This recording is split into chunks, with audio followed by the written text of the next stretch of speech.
Welcome to episode 19 of Two Guys, One Sport. My name is Chris. I'm George. Hi, everybody. Chris, we got a lot of show to talk about today.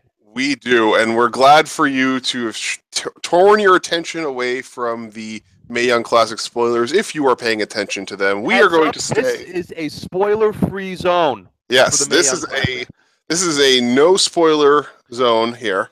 We are going to keep it clean and only talk about what was revealed last night in the Parade of Champions. We will talk about the field. We will give our guesses as to the finals. However, I don't know what's going on today. I barely know what happened yesterday, so I could be full of shit already. So that's all right.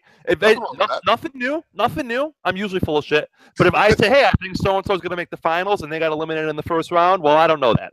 This is a spoiler. I don't want to get that out of the way first. This is a spoiler-free zone for the Mae Young Classic. Yeah, and that's a good thing too. But yeah, like George said, we have a lot to cover tonight. We're going to be talking a whole lot of WWE. We got a whole lot of indie wrestling too. We've got recaps. We've got previews. We've got everything. And of course, as always, we have our matches of the week. And George, you take it away because I know that this one is a doozy. I posted the link in the thread, and to all of us, everyone listening, thanks for spending your Friday night with us. We love all you guys and ladies. My match of the week is Asuka and Marufuji of Noah versus Miko Satomura and the legendarily evil Minoru Suzuki in a mixed tag match from, I want to say, one of the last matches Asuka did before she went to WWE. So let's say late 2015, right? That sounds about right.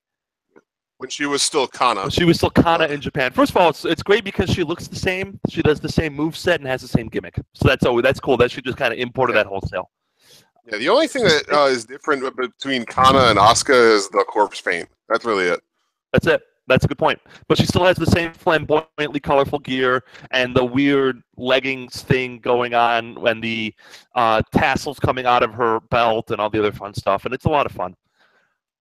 Now, this match is kind of weird because it's Suzuki and Satomura versus Asuka and Marufuji.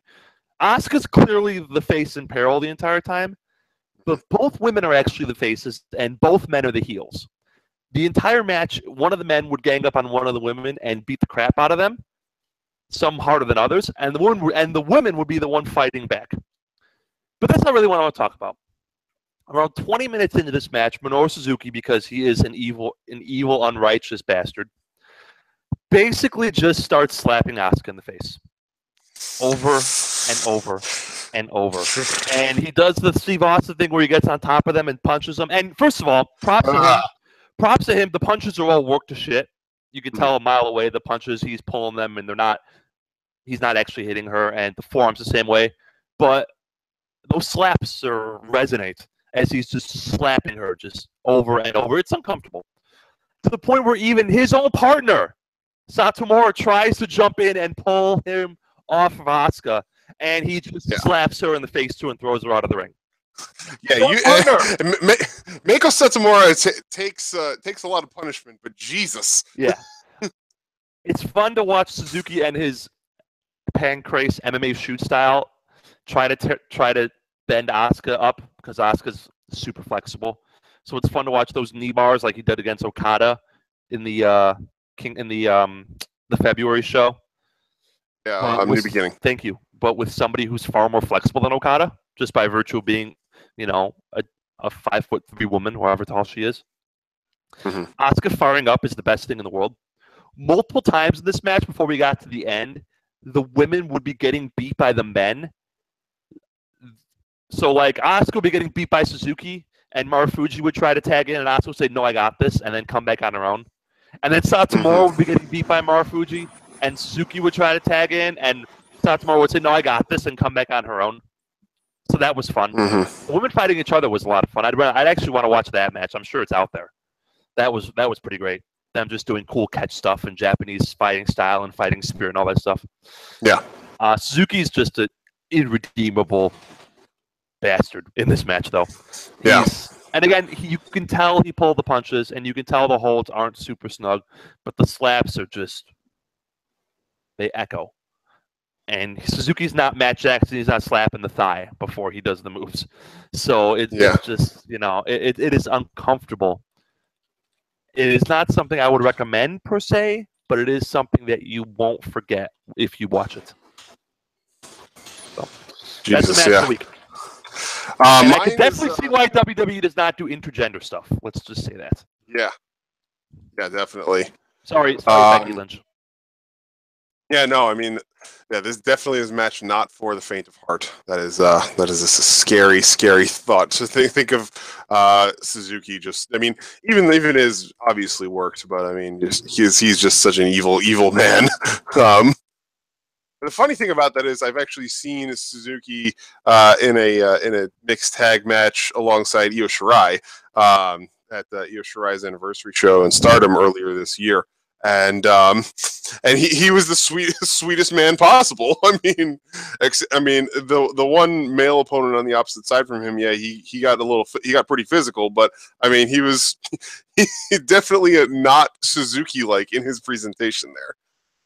So he was definitely Suzuki, the evil Suzuki, for sure.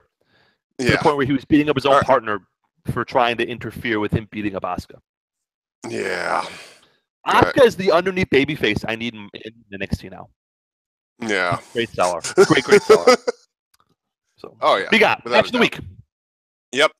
So we're going back to CMLL here, and I'm gonna preface this here by saying that there are, at the end of any significant time period, end of the year, end of a decade, there are always, any entertainment-based organization will ask for lists of bests of certain things.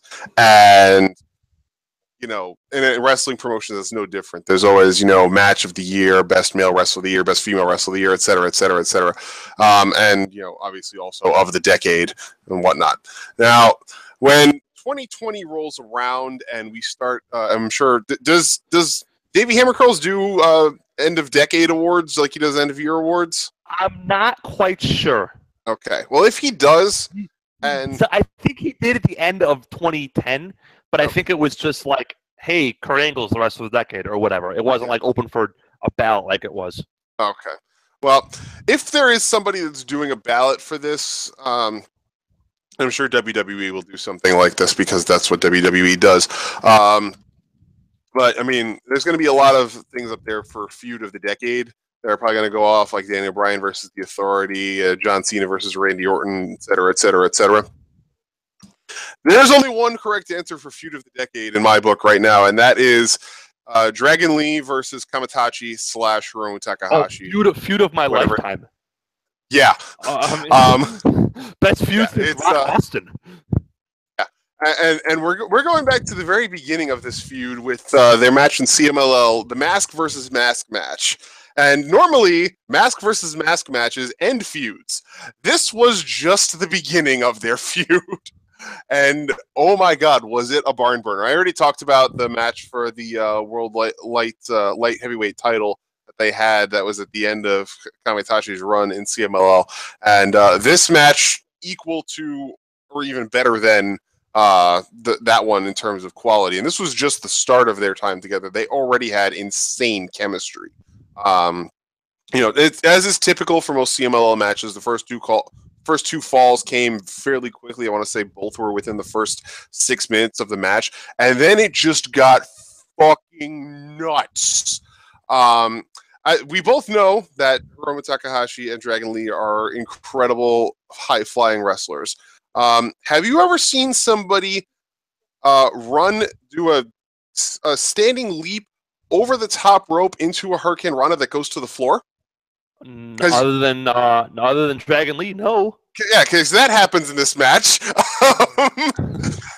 I haven't, because that's amazing. That's like some shit right there. That's just one of the insane spots in this match, and I know we're pressed for time tonight, so I'm not going to go through a full blow-by-blow recap of this match, but oh my God, I posted a link to it in the chat. Definitely go and watch it because this is like the epitome of the best of CMLL right here. Like, this is the kind of stuff that is like the pinnacle, the top tier that you will get from Lucha Libre. and it was amazing. The funny thing that I found to be very interesting after this match, when spoiler is that Dragon Lee wins and Kamatachi has to unmask, obviously, because I mean it's 2 years later. Dragon Lee still is wearing his mask, and Hiromu Takahashi is not in the mask anymore. So duh. But after they unmasked Kamatachi, they gave like all of his personal information. They gave his real name, they gave his country of origin, they gave his age, all this stuff. I mean, it's all in Spanish, obviously, but it's like I didn't know that about Mask versus Mask Masters in CMLL. That was really funny to me. They take the business very seriously. Yeah. Well, I know that the luchadors, like their names are not a matter of public record for that reason, but I didn't know that it like went the other way as well. Like as soon as they were unmasked, it was like, here's everything about them. That was a different thing. Just what happens, just how, I guess it signifies just like a transformation from gimmick to real life, Mm-hmm. Exactly, and I mean, the obviously this was not the end of Takahashi's time in CMLL, but the fact that he continued to go by Kamatachi is also kind of interesting to me. But I mean, like I said, this is a match that normally ends feuds, and this was just the beginning for them. They had another like another 3 or 4 amazing matches during the following year in CMLL, and they've rekindled the feud a bit this year in New Japan with the match at New Beginning, and then again facing off in the Best of the Super Juniors. And I'm sure that we're going to be seeing more of Dragon Lee in CMLL, and we're probably going to see more of this feud as 2017 rolls on into 2018, and I am here for it. All in for these two wrestling. I mean, they wrestled for 30 seconds at the G1 in the tag match, and people were losing their minds. Yeah. I mean, I just watched that last night. I want them to feud for the next 40 years. I want them to be two old, broken down men feuding in like hover rounds. That's what I want. It's palpable how much these two just despise each other, and it's fantastic. I love it. I want this to be like the Dundee Lawler of our generation. They just go at it forever. Yeah. You and I are destined to fight forever. You know what I'm saying? Exactly. That's what I'm here for. Yeah, it's top quality stuff. I mean, like I said, feud of the decade, and hands down for me. There's nothing that can top this in my eyes. Not even Hiromu Kushida, which is another feud that is fantastic and really shows some real blood hatred between the two of them. But it's time for that another day. We've got a lot to cover tonight, and we're going to start off. Yeah, we're going to start with the engorged testicles of flame once again. Gracious. Yeah, we're going back to it. Let me give you the quick and dirty. You ready? Yeah. I'm going to separate everything. I'm going to separate things into good, okay, and bad. You ready? Yep. The good. Everything about the main event. Yep. Everything about the ambulance match. Mm-hmm. Enzo Amore's promo and Sasha Banks on Raw Talk. That was the good for me. Mm-hmm. The mediocre, the okay. The women's match and the last 5 minutes of the tag team match. Yep. The bad, almost every finish on this show was terrible. Yeah. Am I missing anything? I mean, I actually kind of like the way the ambulance match finished. I have to say, I kind of liked that. I would have just had Roman win, but it makes him. I like the whole idea that I like the whole idea though that like it's a callback to the Fastlane match though, which makes sense because that was the match where Braun made his big mistake and it cost him the match, and this match Roman made his big mistake and it cost him the match. And now we've clearly seen that Roman has the capacity to be just as much of a crazed killer as Braun does. I like the extra dimension that introduces to this. When I saw this match Sunday, because on Sunday I'm watching the match and I have CageSideSeats.com, your one-stop shop for wrestling news and banter.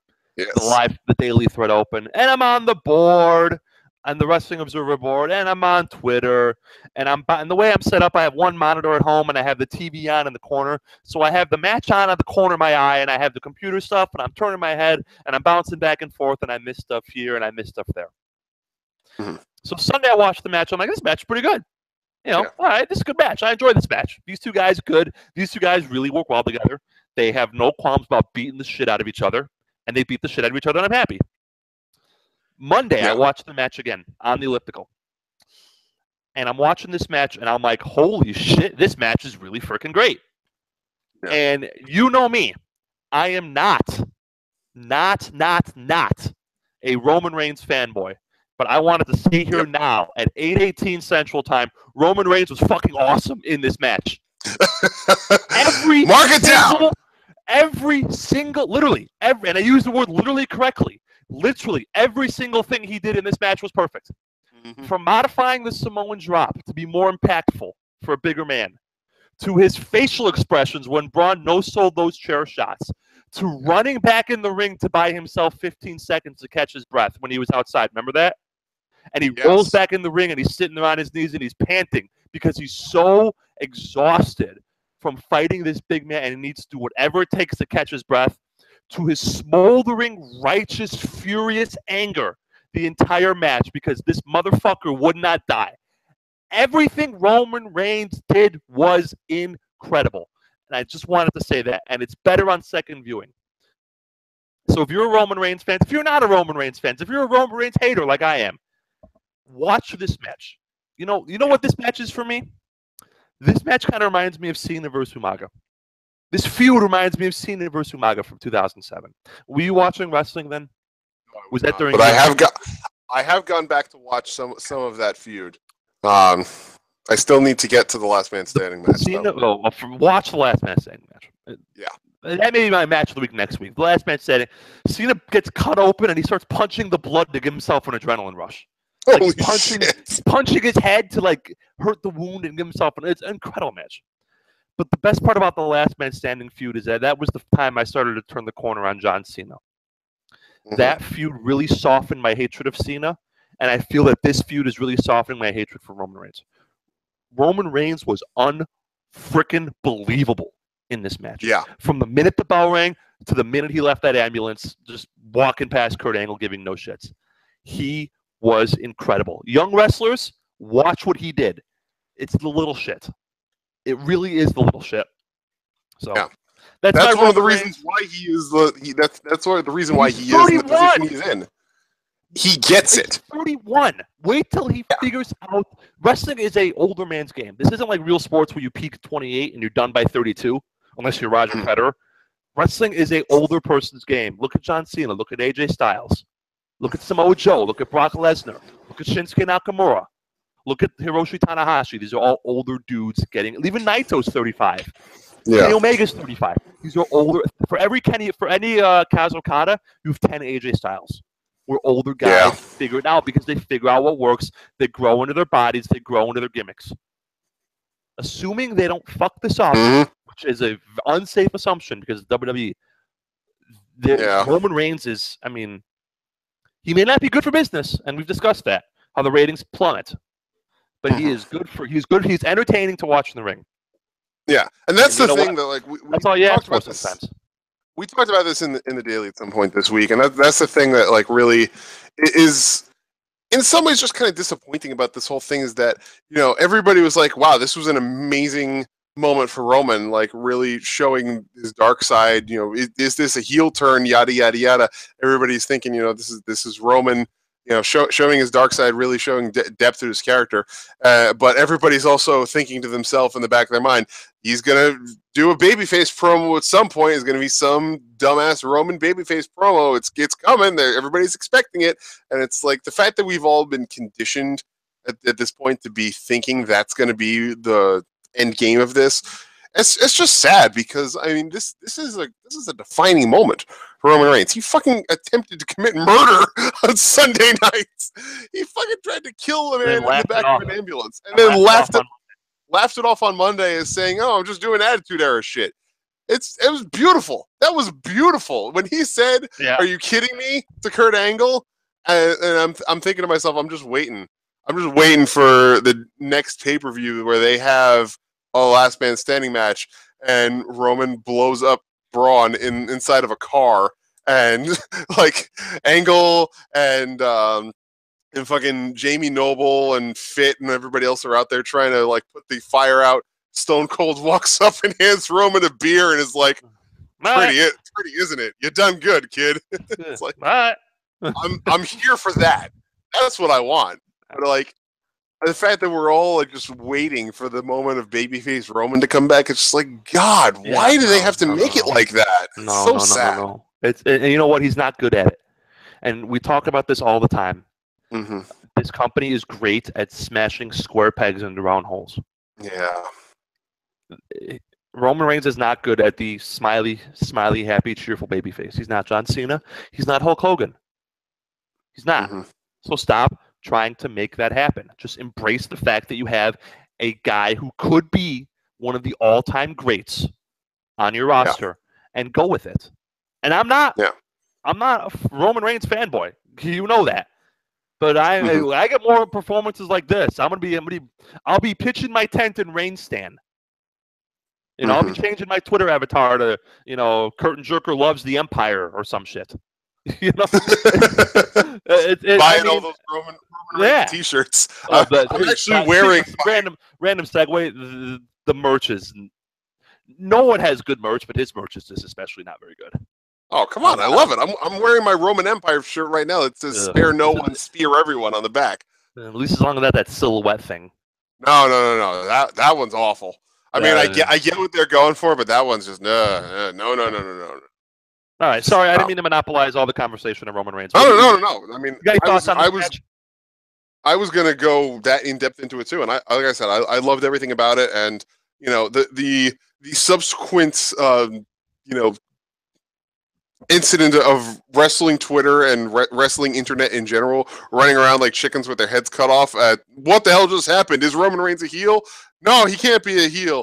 This is justified. No, he's totally just turned heel. What the fuck? And like, I'm still laughing my ass off, especially about the fact that everybody and their mother out there on wrestling Reddit who said Roman Reigns needs to turn heel so that the audience will cheer him.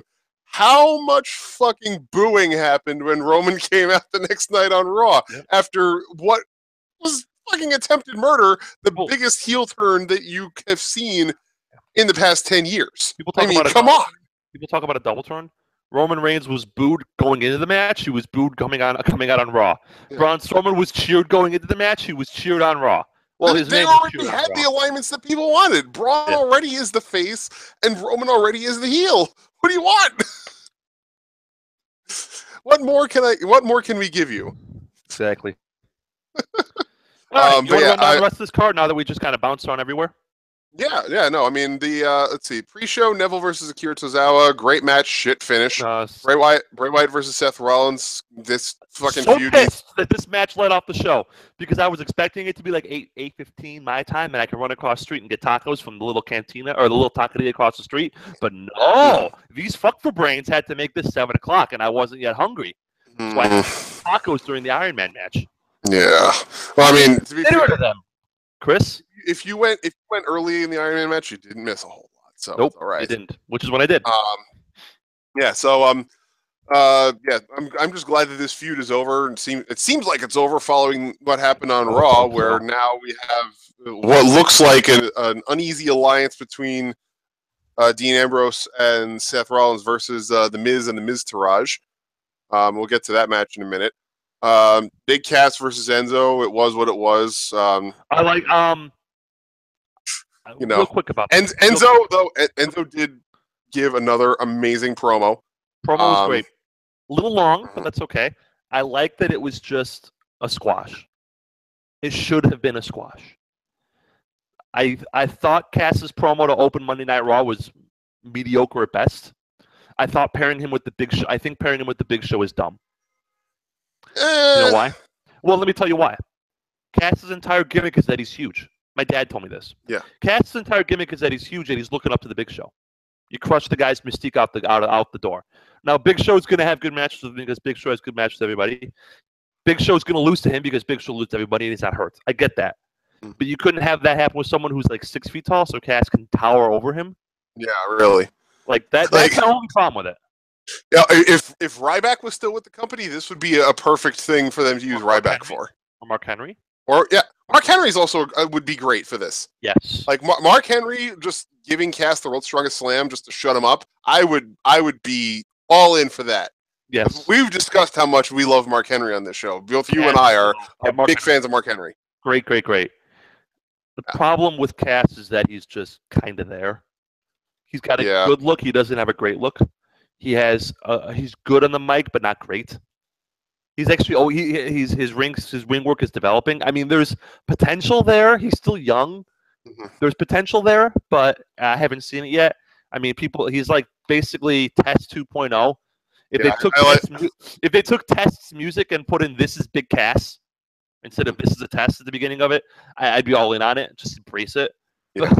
But there's potential there. I think it's too soon to split him up. But whatever. I mean, he's whatever. Yeah, and it's like that whole backstage drama thing, which we're not going to go into now. Whatever. It's rumor and innuendo. It doesn't affect my enjoyment of him one way or the other. You know exactly. Let's see. Iron Man match. Cesaro and Sheamus beat the Hardy Boys 4-3. Awesome. First 25 minutes, not good. Yeah, exactly. Although starting off with Sheamus pinning Matt 20 seconds in, I think was a good start. And after that, it was like, okay, whatever. But then once we got to the Hardys starting their comeback and go when it got to be 3-2, when Jeff Hardy pins Cesaro with the cradle, that's when it started to get. That's when his business started to pick up, and they definitely did improve from there. And I have to give the Hardys credit because we've talked about how we didn't think that they were going to be able to go for long in this match, but they kept their endurance up. They did. I thought poor Matt would be stuck in wind. Yeah, they kept it going. Good for them. So yeah, and Sheamus and Cesaro are good workers. Yeah, and they did what they needed for this match. I thoroughly enjoyed it. They did their yeoman's work, as you like to say. I do. It's a good phrase. It's a good phrase. What came after this? It is. Sasha versus Alexa. Sasha winning by countout. Alexa retains. I am glad for this. I thought this match was good. I thought this match was okay. I shouldn't say good. Yeah. I'm more glad for this just because it means we're not getting a straight singles match between Alexa and Nia Jax at SummerSlam, which would have been awful. But I mean, who knows where they go from here, given what happened on Raw the following night, where Bayley pinned Alexa in a tag match. And Bayley, Sasha, and Alexa. And Sasha had the unbelievable Raw talk, and they just pretended it didn't happen. Yeah. Oh God, why do they do that? And now the news that broke today that apparently they're canceling Talking Smack. Why do they take away all these? Remind me. I have words about that for the end of the show. I'm just upset that they keep taking away all of these moments where the people who they call superstars. These are moments where they truly make themselves to look like superstars, and nobody fucking sees them because they're all being watched by 30 people on the network, and then is never acknowledged on free TV. So most of the audience doesn't give a shit that it happened. Exactly. The problem with Talking Smack is that it always seemed to exist in its own sort of canon. Yeah. It never was referenced on the net. Like the Miz's unbelievable rant on Daniel Bryan that jump-started his run in late 2016 was never mentioned on SmackDown unless it was by the Miz. Yeah. It was never, oh man, let's watch this clip from Talking Smack where the Miz said this, and this. It was always just something that was kind of there. Yeah. And it got people over, but it never succeeded in establishing anything for being part of the greater universe. Being part of the greater WWE universe. So yeah. Let's talk about Talking Smack now. Why wait? It's very funny how WWE has canceled the only show of theirs that produces good promos. Yeah. You know what? This is them. I refuse to believe that they are this incompetent. I'm long past the point pretending this is just them being brainless and stupid. They are actively sanitizing their output for whatever reason. They are homogenizing their product, Chris, which is astonishing to me because they are large enough to serve everybody. Okay? Raw can be different than SmackDown, can be different than NXT, can be different than 205 Live. Yeah. Like, if you want Raw to be classic WWE with the over-the-top characters and the cartoon shit, Fine, you can have that shit, and you can have SmackDown be your Ring of Honor from 2005, right? Mm-hmm. Edgy and all that other, and dark and gritty and all that other stuff. And you can have NXT be your old school territory, which is what they're going for. And you can have 205 Live be your 30-minute spot fest. Mm-hmm. Your company is large enough where you can serve every style. You can have a Japan style, you can have a Mexico style, you can have a women's style, you can have a WWE style, and everybody can be happy. And people like me who only like to watch shoe fighting, excuse me, wow, I'm kind of hit puberty there. Yeah. Wow. My 13-year-old George is back on the show tonight. Yeah, who knew? People like me who like to watch that gritty, more modern aesthetic of wrestling, can watch a show that caters to me. People like my dad who like to watch the cartoon shit because it's a good way to forget about his day at the office can watch the cartoon shit.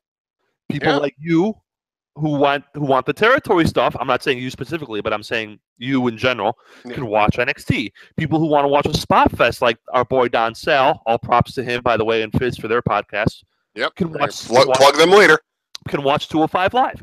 You can cater to every wrestling fan. Your company is large enough, yet they want to homogenize their product because they think that there is one way to present professional wrestling, sports entertainment, and they refuse to acknowledge that there are other ways to go about this, which is why their product is so goddamn cold right now. Mm-hmm.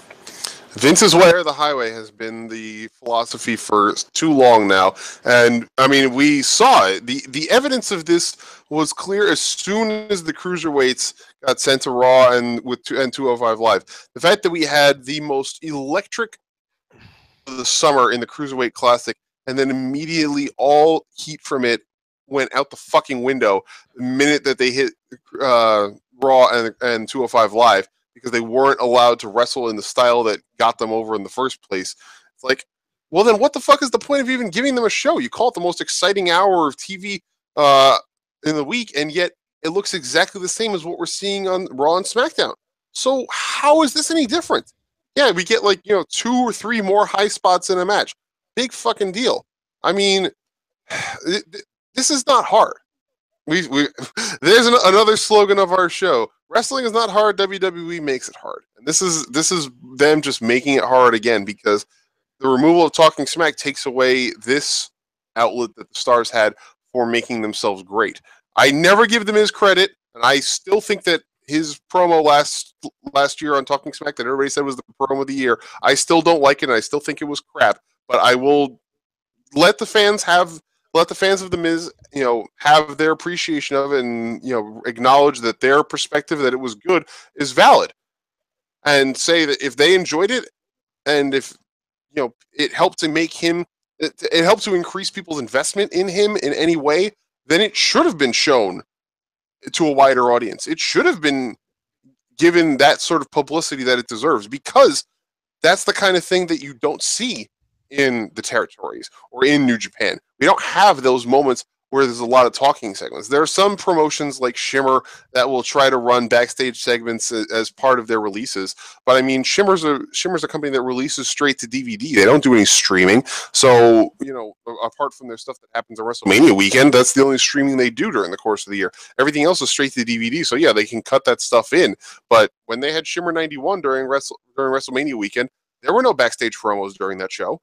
I mean, they might cut some in whenever the DVD for it is released, but I mean, there is no other company that has the capacity to do this like WWE does, whereby you can just throw a promo in the middle of the show and have it make a guy, have the crowd instantly get more invested in a guy if you give them the time and the space, and giving them an alternative show to watch where that could happen was another way to make that work. And they had it working. Talking Smack was doing great until they put it after 205 Live, until they moved 205 Live. Yep. And it was just like immediately Talking Smack's numbers went down because nobody wanted to sit through the slog of 205 Live in order to get there. Because the presentation of 205 Live was it's just the third hour of SmackDown. And, go on. It's the third hour of SmackDown with a bunch of guys that we barely know. So why are we even bothering to sit here for it? Cedric Alexander and Noam Dar had an amazing match. An amazing I Quit match this week on 205 Live. I guarantee you 205 Live still did shit numbers and will have shit numbers this week when they release the ratings for the network, because I'm sure it will. people don't give a shit. They've just been conditioned to say, it's just going to be just like SmackDown. I don't need to be here for another third hour. I already have a problem sitting through the third hour of Raw. Why would I do that to myself 2 nights in a row? It's only the diehards, and that's. Think about it, right? Let's say from Sunday through Wednesday, you have watched 4 hours of Great Balls of Fire with the pre-show, right? Mm-hmm. 3 hours and 15 minutes of Monday Night Raw. So that's 7 hours and 15 minutes. 3.5 hours of SmackDown, 205 Live, and Talking Smack. half hours so far. Almost 11 hours. And an hour of NXT. 12 hours. You've watched almost 12 hours of WWE wrestling. Yeah. In 4 days. That doesn't count TNA on, or whatever that bleep they call themselves, on Thursdays, or Lucha Underground on Thursdays, or Evolve the night before, or whatever, Progress, or RevPro, or ICW, or AAW, or any of that other stuff. It's just an oversaturation of the product. But because it's all the same, they establish stuff to be different, then I could be like, oh, you know what? I don't want to watch Monday Night Raw because Raw doesn't appeal to me, but SmackDown does. I'll watch SmackDown. Or 205 Live does. I'll watch that. Yeah. Like, there's a reason why I can go through everything. I can go through a day if I want to, watch a couple matches from a Shimmer DVD, switch over and watch some New Japan World. If I ever decide to frickin' pay for Flow Slam, I could throw on some Evolve there. Go through different styles of wrestling and enjoy all of them, because there's a variety to it. This is not a variety. I'm literally watching the same matches being presented to me just by different people over and over and over and over and over and over and over again. For every one John Cena AJ Styles match that we have in WWE a year, we have 3,000 Randy Orton versus Jinder Mahal matches that are just not quality, not worthy of attention. And what? And why? Why do they keep doing this? You know what they are? You know what they are, real quick, before we get to the rest of the show, before we talk about how great Brock Lesnar is? They are the McDonald's of restaurants. You walk into a McDonald's anywhere from Key West, Florida, to Bangor, Maine, to San Diego, California, to Seattle, Washington, to anywhere in between, and everything is the same, for good or for real. A Big Mac tastes like a Big Mac anywhere in the United States. They all taste the same. That's good and that's bad. When you want a Big Mac, you know that no matter what McDonald's you go to, you get a Big Mac. But it's bad because there's no variety. So that's what they are. So you want to talk about Brock?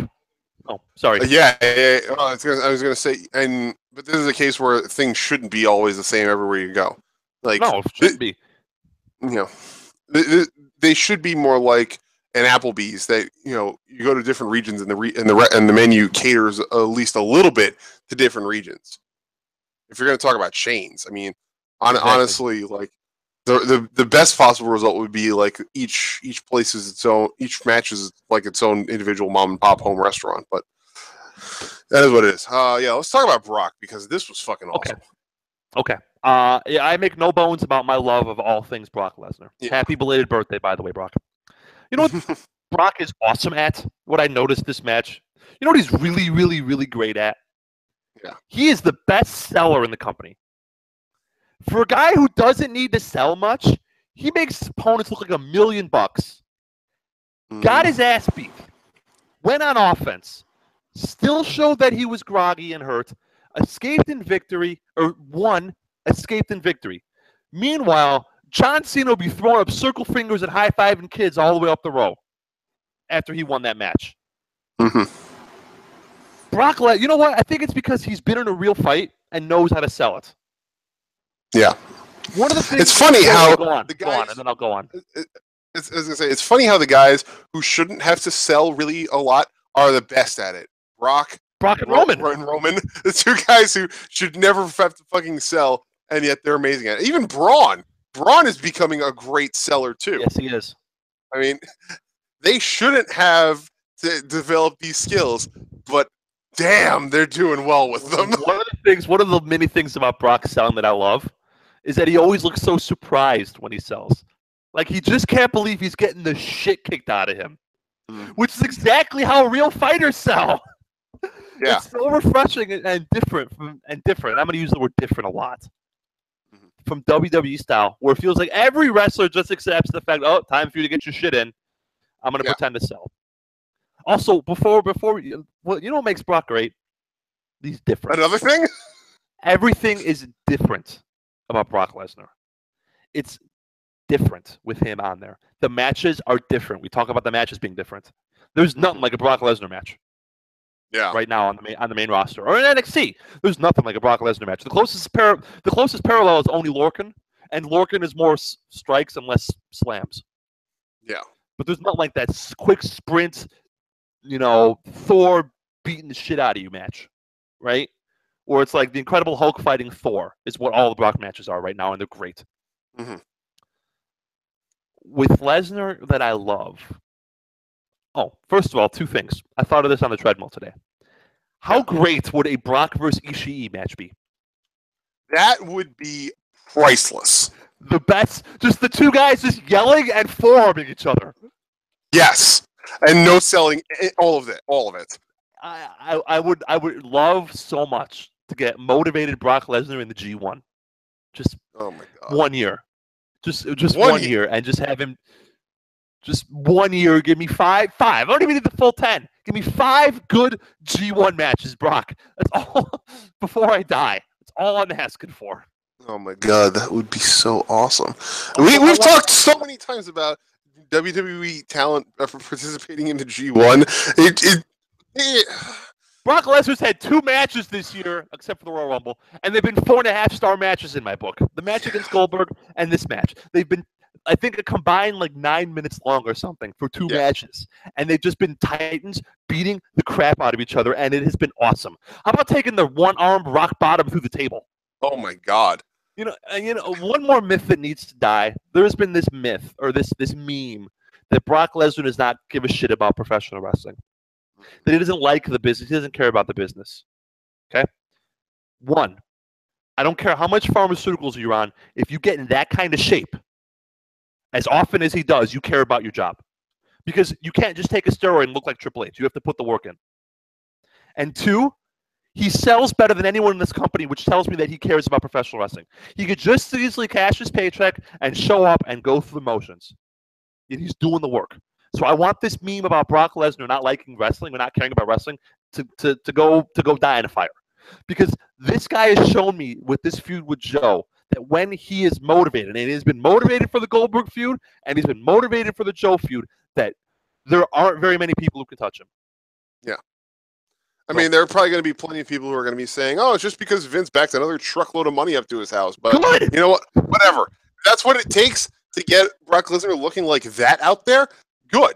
That's the Brock I want. Because you know the what? One who looks like the Incredible Hulk.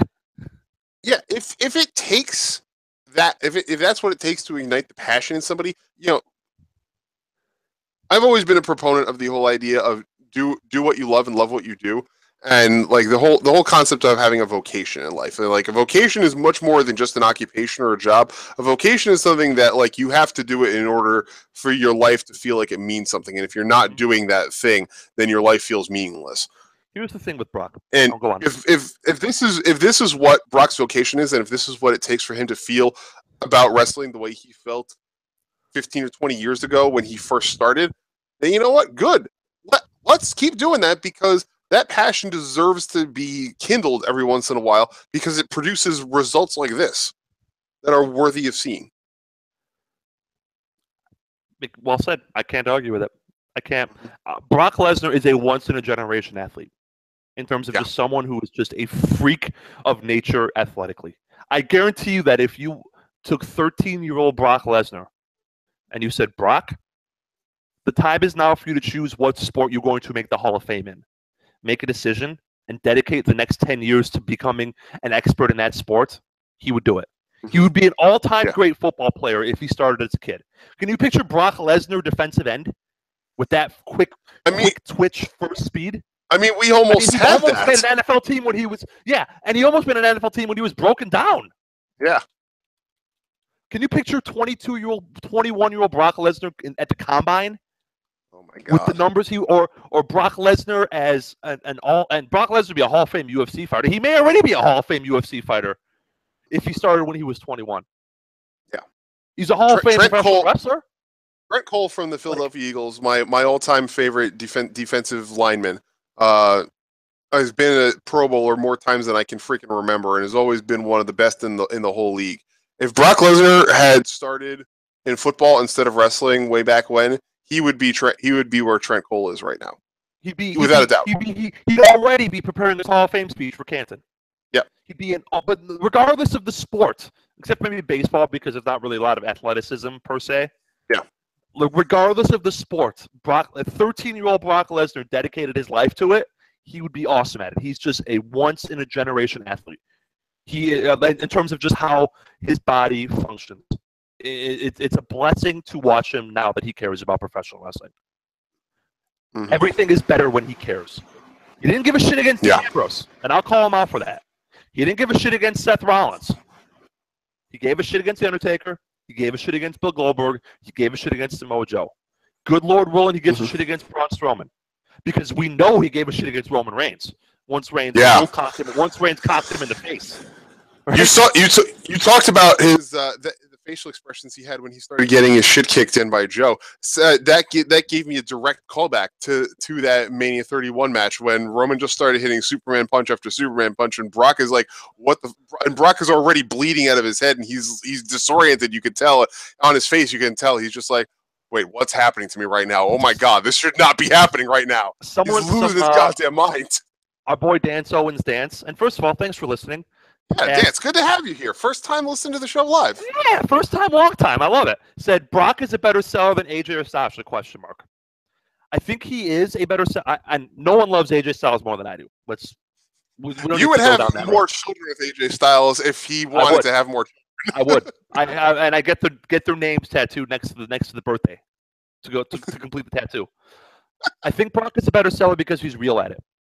Like when he was crawling into the ring and waving off Paul Heyman and muttering under his breath, "This guy got me," and trying to pull himself to his feet. I think that was more real than what Sasha Banks does. Mm-hmm. I think that's more real. Everything Brock does is more real than what professional wrestlers do. So, like when he pulled himself up and he just smiled a little bit, like, man, this mofo got me. I got it. You know what I mean?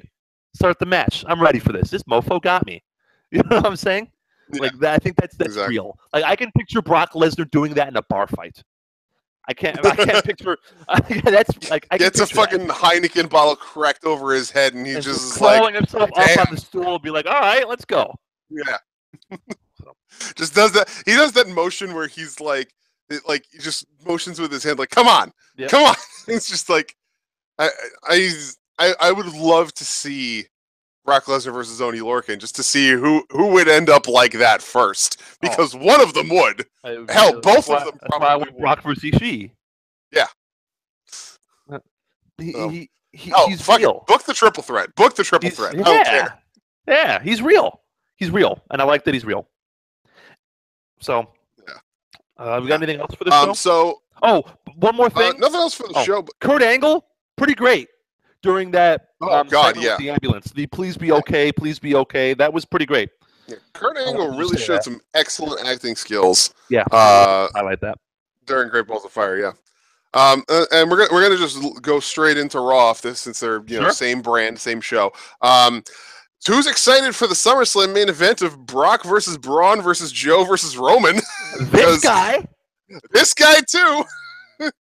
I mean, it's. I mean, obviously, within the context of the show, next week we have a number one contenders match between Roman and Joe. But I mean, if you don't see the writing on the wall of Braun Strowman probably still bleeding from the head, crawling into the arena just to wipe both of them out. The blood just caked in his beard. Yeah, exactly. He's gonna look like a fucking Yeti or something. A year ago, Braun Strowman was the butt of a joke. He has gotten so much better. So much better. To him for putting the work in. Props to them for presenting him in a good way. But he is just... His growth has been incredible. Mm-hmm. It's rare to see somebody just instantly take to a role like that. Man, it's fantastic. Awesome. It's awesome. So we got that. I am excited for the SummerSlam main event. I cannot wait. That will be great. I'm really sad that I'm really sad that I'm not. I don't have tickets right now, and tickets are fucking expensive. But sure. Hey, if I hit a winning scratch off or something, you can bet your ass I will be there, and I will. Splurge for front row tickets, and I will be. You're damn right. Screaming my head off for that fatal 4-way. Holy shit, that's gonna be great. Hell, I might just friggin' I'm sure I'll feel the tremors of all that beef in the ring at once, all the way over here at my apartment. But I might just I may feel it all the way over here at my apartment. I'm 1,000 miles away. I might just go stand outside the Barclays Center just to feel it that much closer. as you should. It'd be like that scene in Jurassic Park where the dinosaur steps and the water shakes in the little car. That's basically what this will be. There'll be a puddle outside the Barclays Center. It'll just start shaking. We thought that we had all the beef in this week's big NXT match that we'll get to in a minute, but no, this is all the beef right here. This fatal 4-way, all the fucking beef, all of it. Every single cattle in America. Yeah. Let's see. What else was there there really wasn't a whole lot else of note. Really. Raw. I mean, the Revival came back. Do you care about Dean Ambrose and The Miz?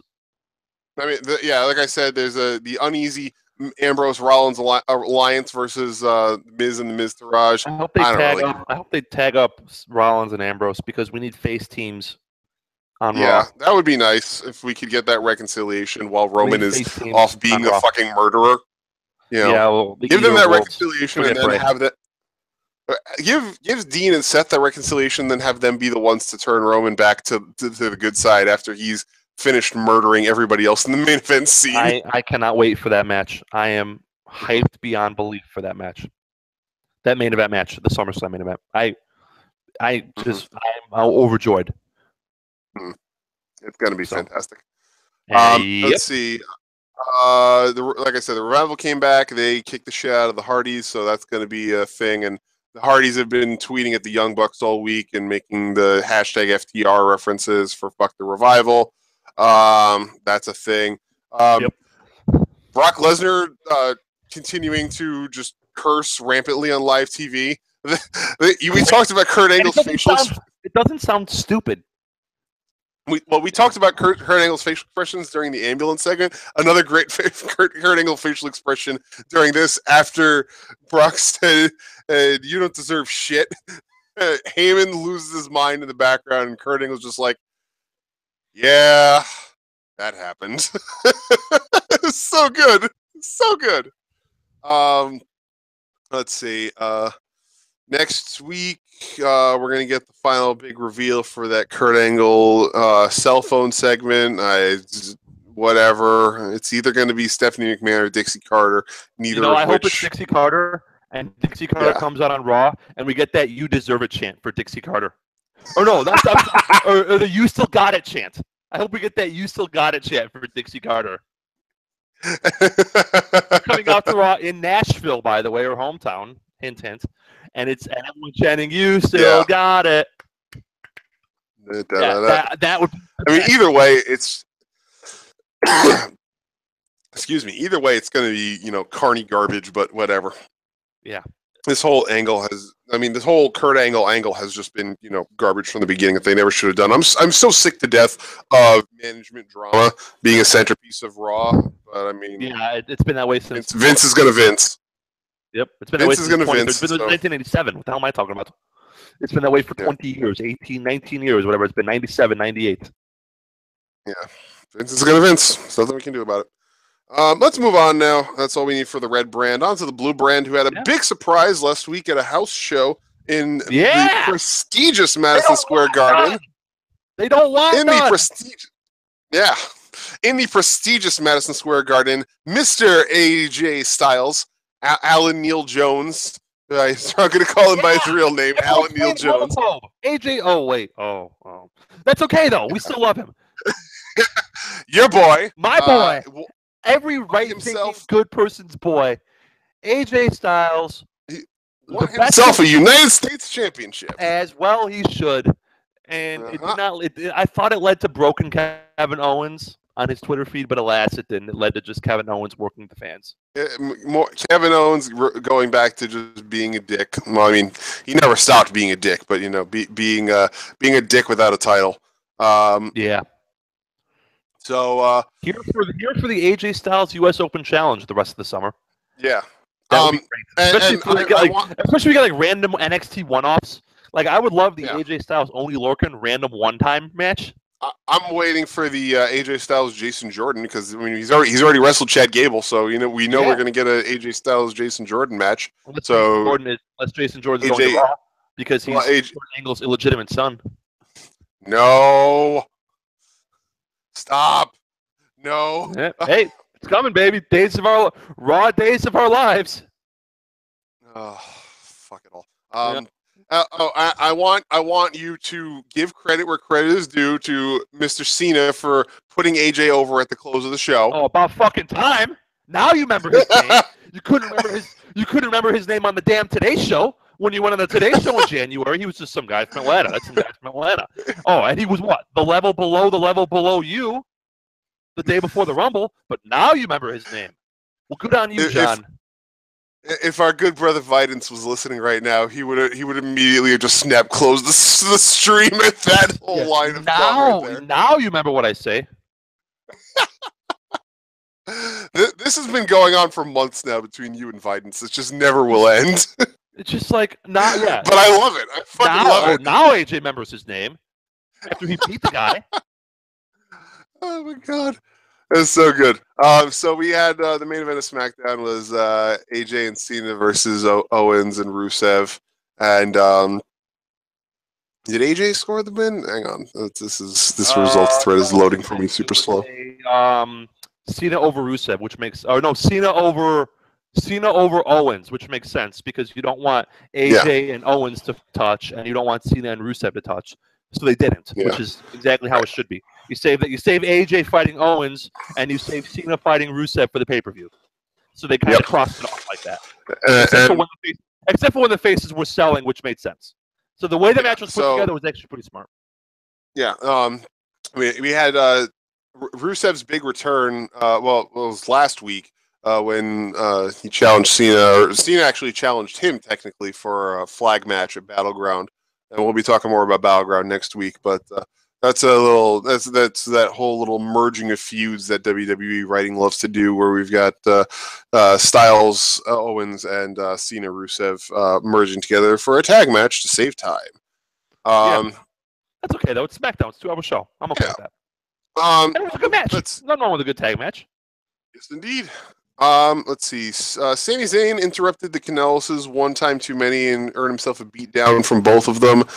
In fact, even taking a vase to the head, selling it afterwards on Talking Smack.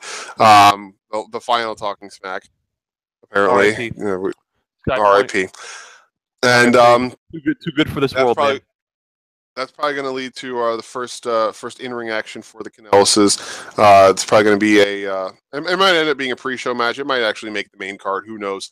It'll be Mike Kanellis versus Sami Zayn, and obviously Sami Zayn is the better worker of the two of them because Mike Bennett is, not a very good professional wrestler. Not so good at the whole working part.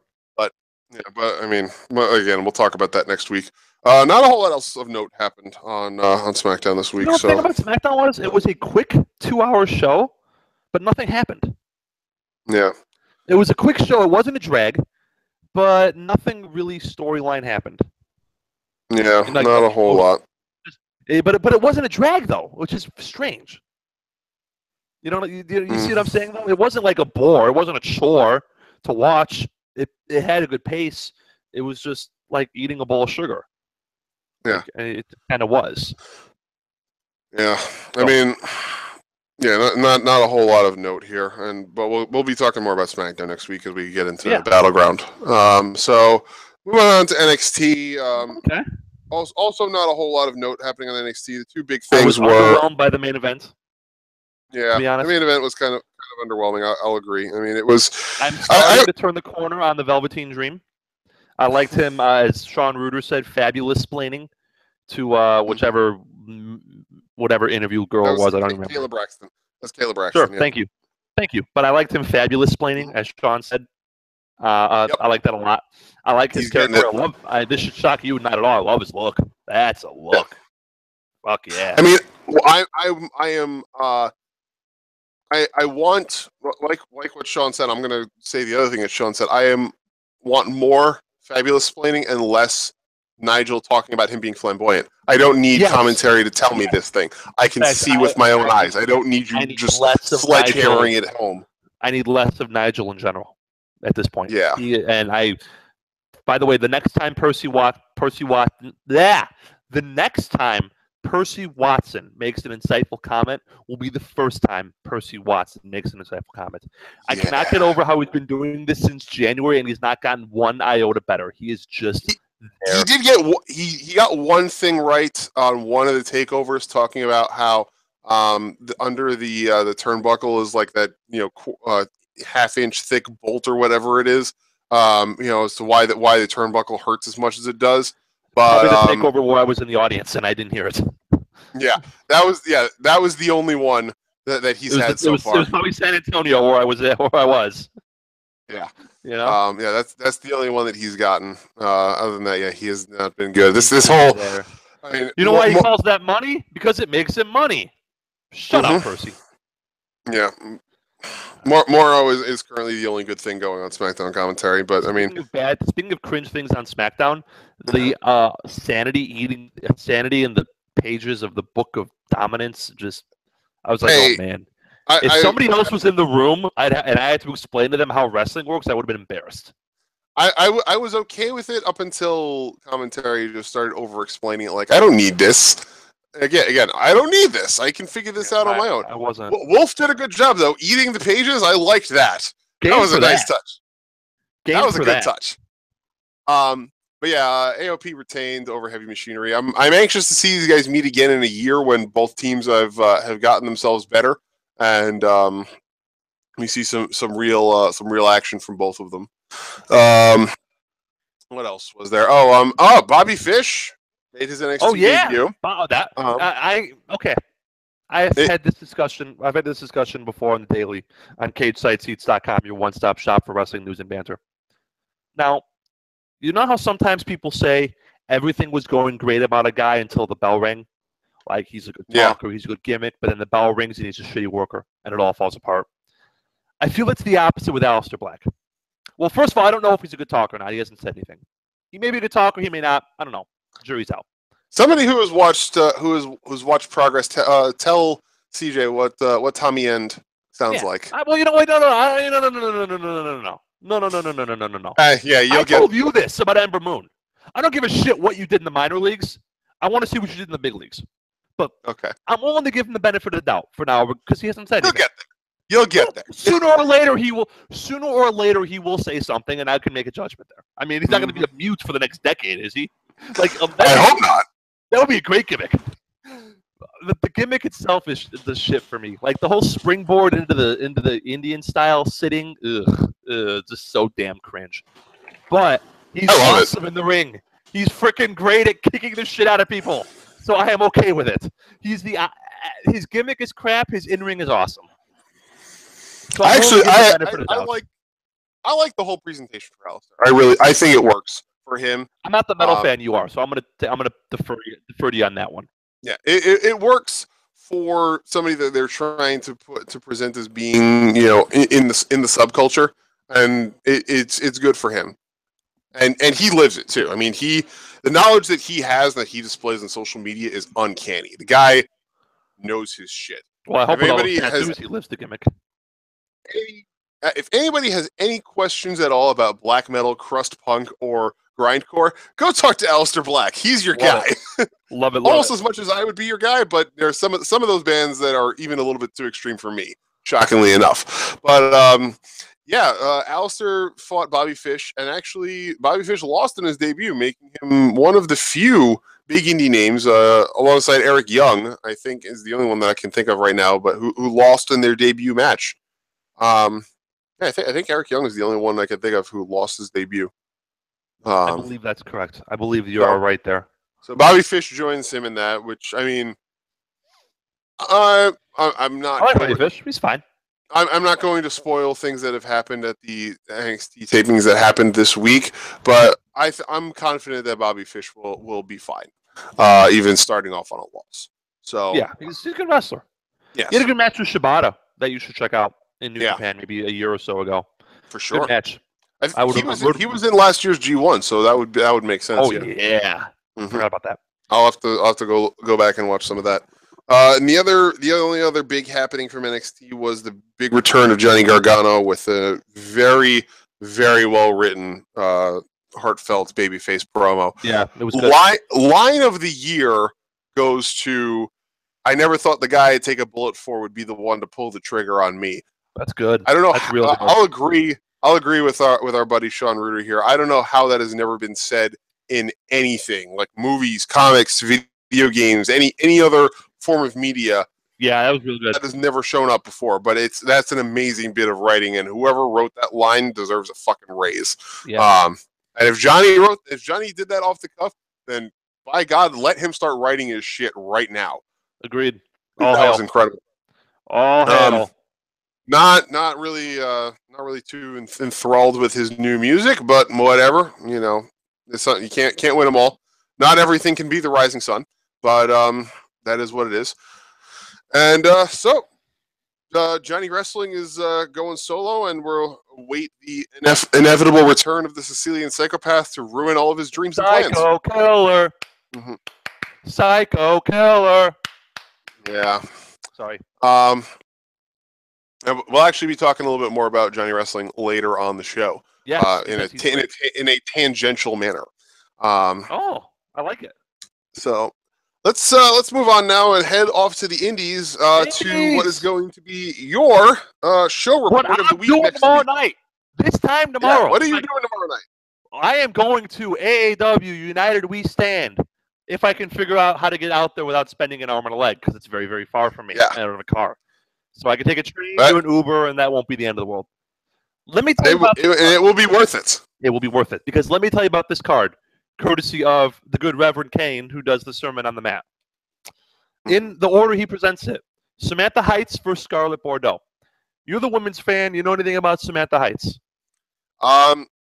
She's relatively new, so I don't know a lot about her. Okay. Scarlett Bordeaux is a former, I think, Nia squashed her on an episode of Raw from December, and she's been a valet with the House of Truth for a while. She's also wrestles every now and again.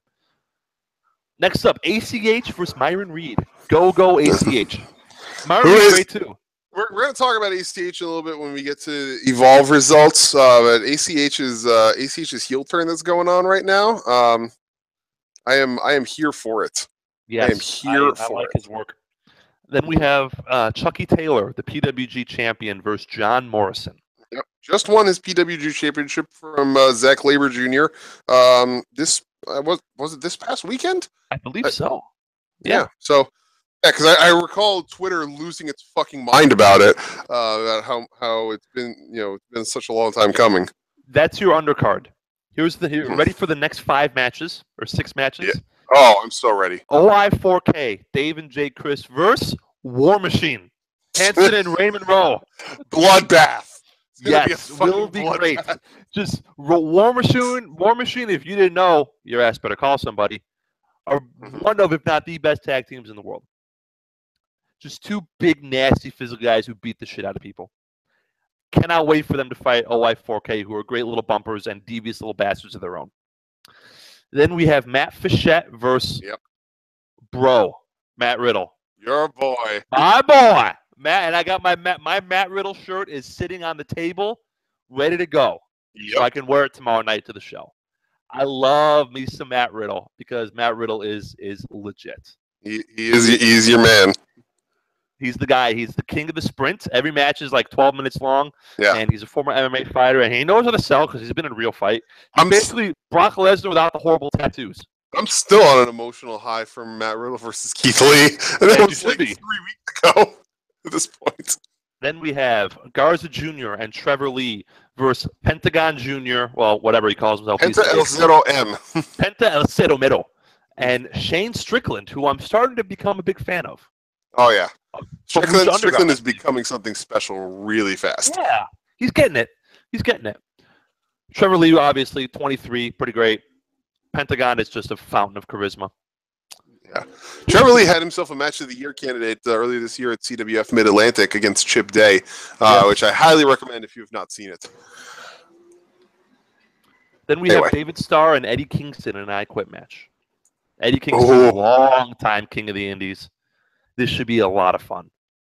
Yeah. They've been going at it for about 6 months now. Should be pretty great. Yeah. There's a reason why David Starr has that tag of being your favorite wrestler's favorite wrestler. He is a class act of the highest order, and he wrestles really well too. So that's going to be a barn burner. Then we have AR Fox and Ray Phoenix versus Desmond Xavier, who's in BOLA, and Zachary Wentz. This should be fun. Fun little spot fest tag team. Yeah. Can't go wrong with those two. AR Fox and Phoenix are a great team together. They do a lot of cool tandem moves, a lot of cool flippy-do shit, which is always a lot of fun to watch, especially live. Yeah. Phoenix is the main event. Phoenix is a highly underrated luchador, and I really am glad to see he's getting more exposure outside of Lucha Underground now. Mm-hmm. So. And he deserves it. He's also Pentagon's brother. Yes. That whole luchador family thing that we've talked about before. The main event, you ready? Oh, I'm so ready for this. Sami Callihan defends his AAW championship against your friend and mine, Mr. Keith Lee. Bask in his glory, in the glory of Keith Lee, limitless. Man of the hour. Man of the decade. I don't care that he lost that title to Leo Rush. I'm still going to call him the man of the hour. Man of the decade. Mm-hmm. Should be great. Can't wait.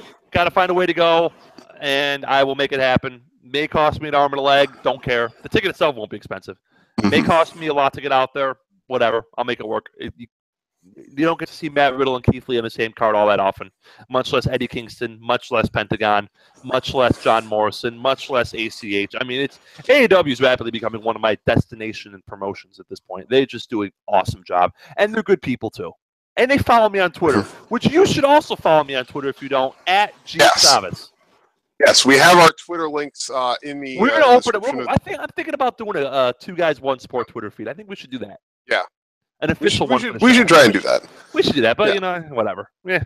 In the meantime, you can follow our personal Twitters. I am at CrazyChris576, and George is at @GSavas.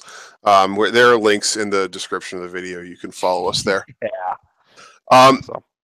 Matt DSM, I forgot to address this while we were talking NXT, so I'm going to go back to it real quick. Matt DSM asked earlier, is NXT hurting or helping in terms of homogenization of the product right now? We've talked about this.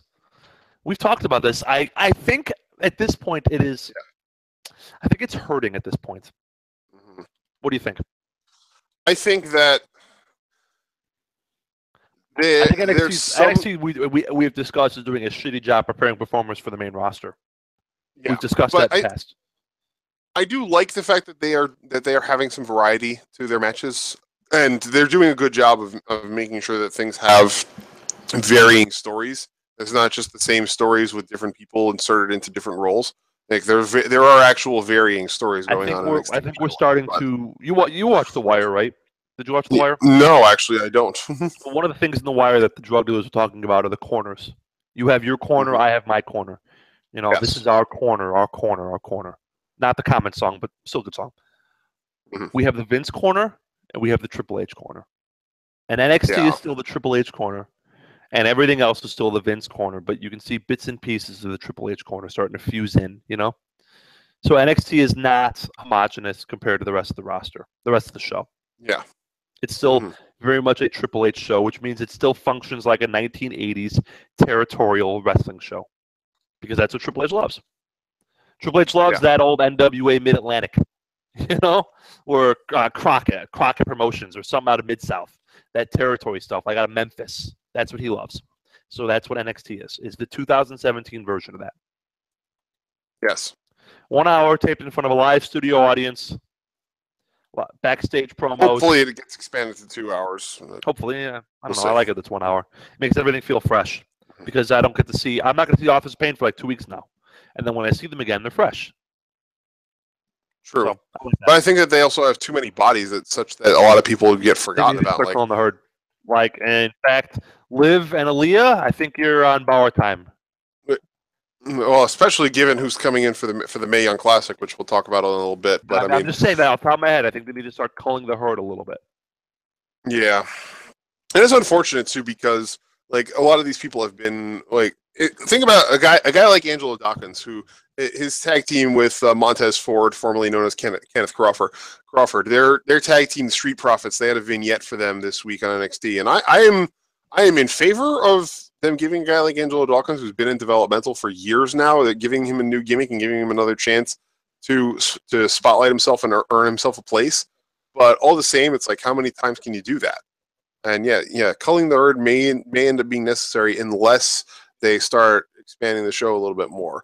Like 2 hours, I think, is good because you still have a big enough roster that you're not going to have every person on every week, but you can fit more content in. And clearly people are starting to clamor for more NXT content because of the fact that the roster is just growing by leaps and bounds. And there are so many performers on there who are must-see performers. I mean, Drew McIntyre is right now a must-see performer. And next week, his number one contenders match against Killian Dane is going to be his first match in, I think, over a month that he's had. So, I mean, that's the kind of thing where it's like, yeah, this guy is a marquee player. We should be seeing him more than once a month. So, there were tapings earlier this year where Asuka, who holds the women's championship, wasn't even there. She didn't even show up. And it's like, yeah, I understand you want to keep. When she did show up, though. I'm okay with it. You want to keep her special, but it's like that's bordering on like Balor territory when Balor held the NXT championship and was never on the fucking show. Yeah, that's a good point. It was not last thing. Not as enjoyable.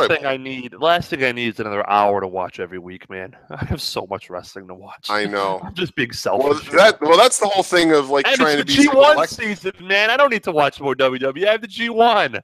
That's the whole thing of trying to be selective. I only caught the like recaps and YouTube video segments for Smackdown. The only thing I went out of my way to watch was the main event. That's the only thing that I really went out of my way to watch, because it's like, okay, I see the rest of this and it's like, okay, I don't really need to see a lot of this stuff because it's stuff I've seen before. I don't need to see Baron Corbin and Shinsuke Nakamura brawling with each other before the bell can ring for their match. I've seen that already before. That kind of stuff. It's like and that's the problem with main roster WWEs. There's so much repetition. So, what incentive do I have to tune in for things that I have seen already, or that I know I'm going to see in a better capacity very soon? It's like, the pay-per-view is coming up. Okay, so I'm going to see, this women's number one contender elimination match. I don't need to see a random ass tag match between Becky Lynch and Charlotte versus Tamina and Natalya. I'm going to see the four of them plus weight shaming piece of shit Lana performing in a fatal 5-way elimination match that will probably be better than what we'll see on weekly episode of SmackDown. So I don't need to tune in for these meaningless matches that aren't really building towards anything. So anyway, let's actually we jumped ahead there because I wanted to keep it as sure. I wanted to keep it as we did recaps first, then previews, but we jumped ahead to previewing AAW. But that's all right. We're gonna jump back. Sorry, that's fine. I'm capricious. Yeah, I have no problem with that.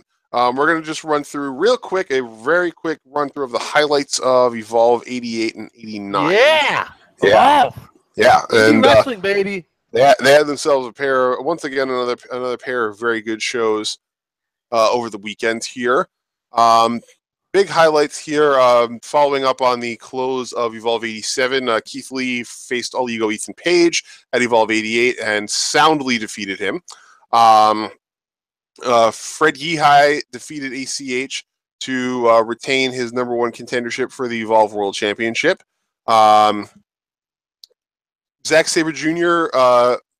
Retained his Evolve World Championship against Timothy Thatcher in a no-holds-barred match in the main event, which our boy Reverend Kane is saying is amazing, and most other people are saying is just all right, because nobody loves them some Timothy Thatcher quite like Reverend Kane does. Hey, we all mark for our various things. Yeah, and the big surprise of the night, Anthony Henry and James Drake defeated the Doom Patrol, Chris Dickinson and Jaka, to win the Evolve Tag Team Championship. So that was a surprise title change for two young guys who have promising careers in front of them. Very good for them. Intriguing. The following night at Evolve 89, again, another follow-up from the events of Evolve 87. Tim Thatcher beat the shit out of Darby Allin, like just literally beat the shit out of him. I mean, it wasn't a squash because Darby Allin is Darby Allin, and continued to try to mount comebacks, but he big off things. Yeah, he got his shit kicked in. Let's see. Keith Lee versus Hot Sauce Tracy Williams goes to a no contest. Really? So that's undoubtedly going to continue, and we're likely to see further interaction between Keith Lee and Catchpoint as time goes on. ACH and All Ego with Ethan Page commiserated over the fact that they feel disrespected by Evolve Management, had themselves a match where ACH beat All Ego, and then they proceeded to form themselves an alliance so that ACH can teach Ethan Page how to be a better wrestler, and Ethan Page can teach ACH how to be a war carry himself to, quote unquote, gain more respect, if you want to call it that. Let's see. I'm okay for that. I like the ACH heel turn though. Yep. Another follow-up from Evolve 87. Austin Theory faced off against Trent Beretta again and beat him once again. Or no, that's actually, he beat him this time because Trent Beretta won at the 87. So, but then Austin Theory attacked him after the match to cement the heel turn. So Austin Theory then got his win back against Beretta, and Priscilla Kelly continued to be weird on the outside. The original scheduled tag team match of the rematch between the Workhorses, Anthony Henry and James Drake, versus the Doom Patrol, Chris Dickinson and Jaka, became a triple threat match when the Ugly Ducklings, Lance Lude and Rob Killjoy, came in to declare themselves for joining the match. But the Workhorses retained, so they continue to be your Evolve Tag Team Champions. And in the main event, in what will undoubtedly be another match of the year candidate for Evolve, if not for most of indie wrestling, Zack Sabre Jr. retained his Evolve World Championship against Fred Yehi in another classic. They had themselves an awesome match. Fred Yehi is just turning in amazing match after amazing match. He had a great match against Kyle O'Reilly at Evolve 83. He had a great match at Evolve 87 against Chris Dickinson, and now he's had a great match against Zack Sabre Jr. Here at Evolve 89. And looking forward to seeing more greatness from Fred Yehi in the near future. Excited. I like Yehi. I like him a lot. Yeah. Now, the one name that you will notice we did not mention here at Evolve this weekend was the WWN champion Matt Riddle, and that is because I wonder why. He was across the ocean over at RevPro for the and what was he doing? British. Well, he was on the card for the British J Cup. He was not competing for the British J Cup. We'll get to the competitors and the winner for that in just a moment. But Matt Riddle went and had himself a little bit of a wrestle against your friend and mine, the Stone Pitbull, Tomohiro Ishii. Oh yeah, baby. And by all accounts, holy crap, this match. Yeah, Ishii, we talked about it last week. Turning in 4-star matches on the regular at the age of 40. This guy, he's great. He is oh my god, an all-timer. If you want to see this match, it is already up on RPW on demand, or if you have any amount of patience, which I do not, it will be up on New Japan World eventually. It is up. Actually, it is up now on New Japan World, but it's region locked, so those of us here in the North American region cannot see it yet, but I imagine it will be there at some point soon. Now, the rest of the British J Cup, this tournament, it consists of 4 first-round matches, and the winners of those 4 singles matches then go on into a fatal 4-way for the cup. So, the competitors in the first round. What are we talking about? Super J Cup. The British Cup. British J Cup. Ah, you're right. Yeah. The competitors in the first round: Marty Scurll defeated Tiger Mask 4. Jushin Thunder Liger defeated Josh Bodum, who is the current RevPro Cruiserweight Champion. Bookmark that for yourself. Kushida defeated Kyle O'Reilly, and Will Ospreay defeated Ryusuke Taguchi. So the final Fatal 4-Way was 4 guys from New Japan, basically. Well, 4 guys who all compete in New Japan. I mean, Marty Scurll and Will Ospreay are both British, so yeah, still representing Britain. But they're New Japan guys though too. Yeah, and in what is surely to be a shocking result to many, Mr. Jushin Thunder Liger walked away the winner of the British J Cup. Guy who said that he's done with tournaments, then proceeds to go and win one of the biggest cruiserweight tournaments in the United Kingdom. I love it. Good for him, man. I love it. One of my all-time favorites, Jushin Liger. One of the legends. And he beat Josh Bodum. Like I said, he beat Josh Bodum, the RevPro Cruiserweight Champion, in less than 3 minutes, which led to a post-cup win beatdown by young Joshua. And they're going to have a rematch at Summer Sizzler next month.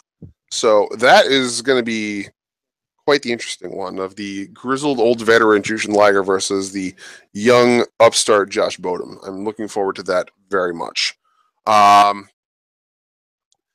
the most exciting thing of this event, thing that you will lose your mind over, will not show up. Will not show up on the VOD, but spotted after the event. Bro, Matt Riddle, spending some time having a little chat with none other than New Japan talent liaison Tiger Hattori. Yeah! Could it be? Could it be? Could it be Matt Riddle in the 2018 G1? They don't like pot smokers in Japan. We'll figure it out. Ask what's Evan Bourne how that works out. Yeah. Don't care. Here for Bro in the 2018 G1. Here for Bryan Danielson in the 2019 G1. Yeah. Will be great. Will be pretty great. Indeed. That's exciting times ahead for New Japan potential growth with new stars. Now we're going to just do a quick run through of the results for Shimmer this weekend. That's this past weekend. Yep, they filmed. We'll finish with BOLA, and then we'll get the hell out of here. Yep. Yeah, because we already got our AAW preview in. Yeah. We gotta do Shine as well, but that'll be really quick. So Shimmer filmed 4 volumes this past weekend over at the good old Berwyn Eagles Club in your backyard. I should have gone to, but I was lazy. Yeah, it's fine. There are a couple of big happenings here.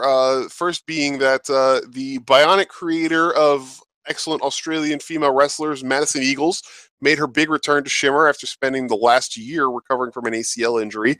She immediately declared herself for a title shot against Mercedes Martinez, but that led to some nonsense where Trifecta came to beat down Madison Eagles, and she had to get defended by Shazza McKenzie and Sweet Saraya Knight, leading to a triple threat as the main event of Shimmer 92, whereby if the Trifecta lost, both Mercedes and Nicole Savoy would have to put their respective titles on the line. So, and then of course, inevitably that ended up happening. So, Madison Eagles, Shazza McKenzie, and Saraya Knight won that match, and the following night, the following volume, Shimmer 93, those two things were paid up upon. Mercedes Martinez defeated Saraya Knight in the main event to retain the Shimmer Championship, but my girl, one of my favorites, Shazza McKenzie, Australia's finest, beat Nicole Savoy with the Shazza driver to become the new Heart of Shimmer champion. Sweet. Fantastic. This is good news. I love Shazza. She is incredibly talented. She's got a great career in front of her, and if this leads to more opportunities for her here in the U.S., I am aces for that. And she then proceeded to have 2 amazing defenses at 94 and 95. She defended against Rosemary, the Demon Assassin, at 94 and defeated her there. And then at Volume 95, defeated the immortal Shimmer taker Nicole Matthews to retain the title as well. That match, I'm sure, has to be amazing because, as we all know, Nicole Matthews is just fucking godlike in the ring. And Shazza defeating her, I'm sure that they put on a complete barn burner match. The main event of 95 was Madison Eagles challenging Mercedes Martinez for the Shimmer title, and she lost there as well. Only other big happenings that weekend, Vanessa Craven and Tessa Blanchard defended the Shimmer tag team titles all 4 volumes. They won all 4 times. The only one that had any sort of shenanigans was in their defense at Volume 94 against the team of Fire and Nice, Britt Baker and Chelsea Green, where they won via DQ after using a screwdriver. They lost via DQ after using a screwdriver. So, wait, an actual the implement? Yes, an actual screwdriver. Yeah. All right. That's change pace. I like it. I like it. And that led to a fatal 4-way tag team match at Volume 95, where Mount Tessa, as their team is called, defeated Fire and Nice. They defeated Rosemary and Angel Dust, and Leva Bates and Delilah Doom to retain the titles. Not a whole lot else happened at this Shimmer weekend. Few performers had great standout weekends, namely Phoenix of Rise champion Shotzi Blackheart. Fantastic weekend for her. Defended her title against Hudson Envy on Volume 92 and had several other great matches. Australians Charlie Evans and Jessica Troy making their debuts for Shimmer over the weekend, and hope to see them back in the U.S. again soon. I'm sure that Dave Prazak will have these out on DVD as soon as humanly possible. So 2019. They're getting better. They're getting better. I got to give Prazak credit. Nice. So 2018. Yeah, it'll be sometime in 2018, but they're getting better. Staying on the women's side of things, Shine is filming volumes 43 and 44 this weekend. The heart of that is going to be a tournament to crown the Shine Nova champion. This is going to be their first big undercard belt. Participants in the tournament. Volume 43 is actually filming right now. Spoilers for which are available on CageSideTheast.com, your number one stop for wrestling news and banter. Your one-stop shop for wrestling news and banter. I fucked it up. God. Okay. But love you. Spoilers for that are up right now if you want to watch that Reverend Kane is updating on Volume 43 as it is happening. I am not looking at the spoilers, but the participants in the Nova Championship tournament, Aja Pereira, Stormy Lee, ACR, Leah Vaughn, Jordan Grace, La Rosa Negra, Candy Cartwright, Robin Reed, Aria Blake, Dynamite Dee, Hala Dead, Eva Lise, Kira Hogan, Shotzi Blackheart, Priscilla Kelly, and Vita Scott. All of the first round matches are all going to be happening on Volume 43. And the main event of Volume 43 is going to be a fatal 4-way number 1 contenders match for the Shine Championship, which is currently held by Lufisto. The participants in that fatal 4-way are currently a mystery, so nobody really knows. I like it that way. So nobody really knows which losers from the Mae Young Classic are going to be showing up for that. As Madonna once saying, life is a mystery. Yes. Yeah, so nobody really knows which women who lost in the early rounds of the Mae Young Classic are going to be showing up for that number 1 contenders match, but it's probably going to be 4 people that lost in the early rounds of the Mae Young Classic in the number 1 contenders match. Or at least a couple of them will be. But like I said, spoiler free, so we're not going to speculate about that. We are not. Yeah. Anyway, let's move on now to the Battle of Los Angeles. Pro Wrestling Guerrilla has announced the field. 32 men have been introduced into this single elimination tournament. Yeah, since I've been running down names, you run down some names this time. Yeah, courtesy of our boy Rev Kane, in no particular order. Flamita. Who is a Flamita, whatever. Oh, you're right. I added a syllable there for some reason. Flamita, appearing in his first BOLA and making his PWG debut. He is a Mexican independent wrestler and has done Dragon Gate in Japan. He is quite great. Mm-hmm. Keith Lee, who we've talked about. Walter, the big ass German guy who likes to beat the shit out of people. Needless to say, I am a fan. This is his first BOLA and his PWG debut. He is the king of the Haas fight over in Europe. He would be perfect on the Raw main event scene. He's coming to. He's going to be at Evolve 91 apparently, and I am here for that. This is going to be my first time seeing him. I'm so excited. I've seen clips. He is quite great. He looks big ass German guy who beats the shit out of people. Nothing wrong with that. Not at all. Travis Banks makes his PWG debut. On track to contend for and possibly win the Progress World Championship this fall. Ray Phoenix, who we talked about. Desmond Xavier, who we talked about. Tall Donovan Dijak. Yep. Fresh off a loss to Namichi Marufuji. Good match, though. Very good. Fantastic match. Yeah. PWG debut. He is a former Ring of Honor top prospect tournament winner and another super athletic big man who has had great matches against Keith Lee the past year, including one at AAW that I gave 4.25 stars. Jeff Cobb. His second Battle of Los Angeles. No rumor on whether or not he's eating all of the food because he is getting a little chunky. Yeah, come on, Jeff. Jeff, you can do better than that. Less carbs. You can do better. Less curtain jerker diet. Yeah. Trevor Lee. In his fourth straight BOLA, made the finals last year. Flash Morgan Webster, high flyer who was hurt all last year, but is looking to come back with a vengeance. Zach Labor Jr., his fourth BOLA, former winner of the tournament. The guy who will twist you up into knots and then twist those knots into knots. Sammy Guevara, Evolve. I know you've seen him in Evolve. I've seen him in Evolve. Mm-hmm. See him at AAW. He's a Texan, most notably does work with Wrestle Circus out in Austin. Yep. Mark Haskins, prospect, Progress alum, and I believe from Wales. Don't quote, maybe not. But either way, from somewhere in the United Kingdom. Second BOLA, quite good, high flyer, pretty sound on the ground as well. Here's a name I don't know, Jonah Rock. Yep. I'm going to read straight from Rev Kane's description.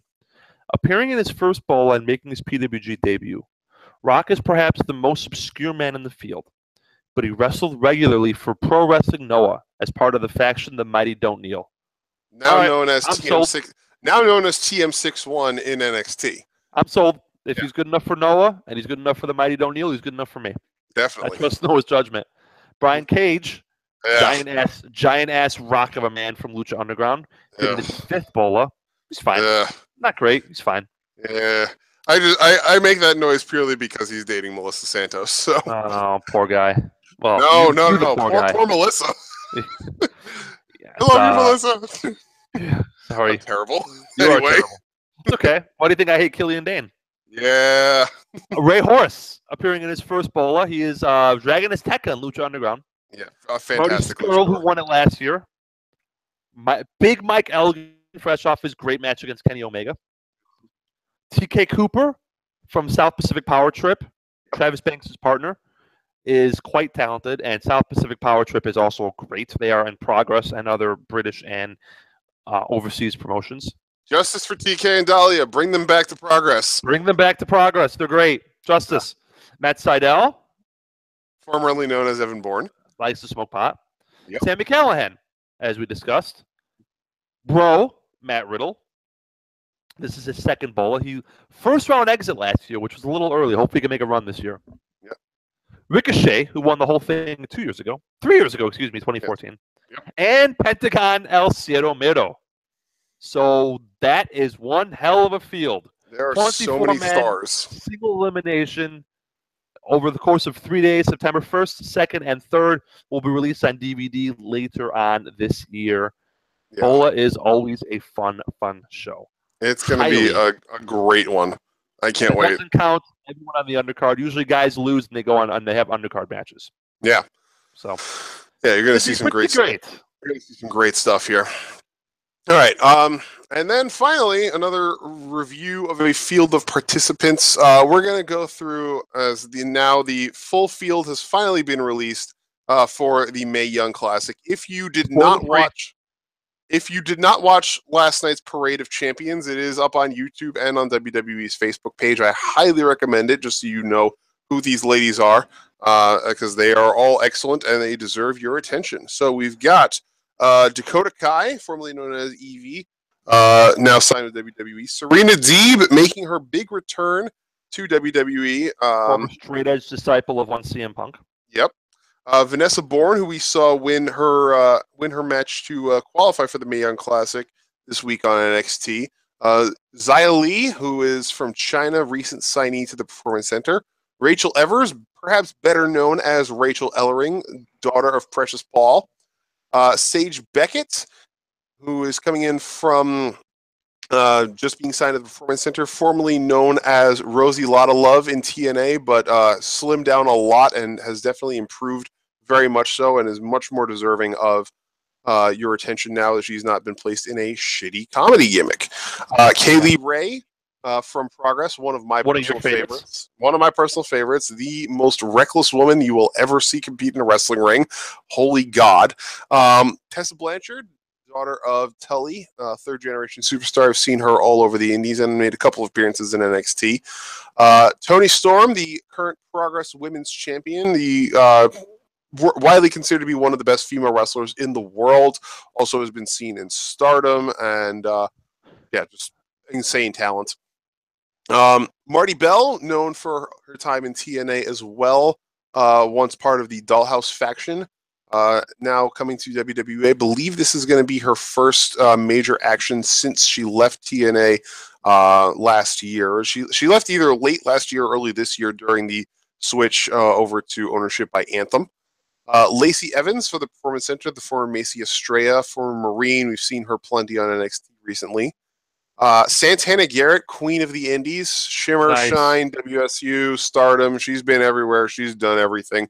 Listing her accomplishments would take longer than listing what she hasn't done. Nicole Savoy, former Heart of Shimmer champion, we discussed earlier in the show, member of the Trifecta, one of the most dangerous women you will ever encounter in a wrestling ring.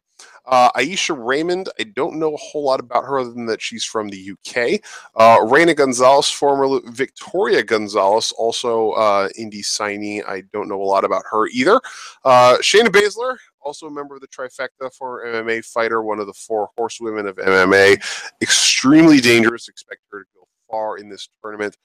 Piper Niven, better known as Viper. She's been in Progress, OTT, and a number of other British-based promotions, as well as doing a short stint in Stardom. Zeta, the renamed Julia Ho, who was signed to the Performance Center earlier this year. Rhea Ripley, formerly known as Demi Bennett, who is a veteran. I can't really even say that she's a veteran because she's 20 years old, but she is well known around the Australian wrestling scene and is considered to be a prodigy. Kavita Devi from India, a student of the great Kali, part of his promotion whose name I cannot remember. Which apparently is doing really well. Yeah, they do really well over in India. Good for him. Yeah. Good for them. There's a little bit of success and to not be known just for being a WWE washout. Sarah Logan, the former Crazy Mary Dobson, we've seen her a little bit on NXT. Excellent competitor, more known for her deathmatch style and lots of other crazy extreme stuff. So it'll be interesting to see in some more traditionally styled matches. Bianca Belair, who we saw also win a qualifying match on NXT over Aaliyah to get into this tournament.